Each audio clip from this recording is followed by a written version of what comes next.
குலதெய்வம்ங்கிறது சாதாரண விஷயம் இல்லைங்க. நம்ம முன்னோர்கள் பாட்டனார் முப்பாட்டனார்னு போய் வம்சாவளியா நின்ன இடம். என் குழந்தை வந்துருச்சு அப்படின்னு திரும்பி முழிச்சு கண் முழிச்சு பூரிப்பா குலதெய்வம் பார்க்கும் அப்படின்னா இது சத்தியம்.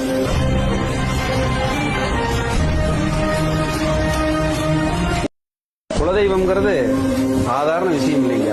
நம்ம முன்னோர்கள் பாட்டனார் முப்பாட்டனார்னு போய் வம்சாவளியா நின்ன இடம். என் குழந்தை வந்துருச்சு அப்படின்னு திரும்பி முழிச்சு கண் முழிச்சு பூரிப்பா குலதெய்வம் பார்க்கும் அப்படின்னா இது சத்தியம்.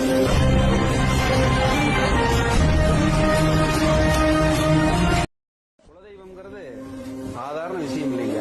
நம்ம முன்னோர்கள் பாட்டனார் முப்பாட்டனார்னு போய் வம்சாவளியா நின்ன இடம். என் குழந்தை வந்துருச்சு அப்படின்னு திரும்பி முழிச்சு கண் முழிச்சு பூரிப்பா குலதெய்வம் பார்க்கும் அப்படின்னா இது சத்தியம்.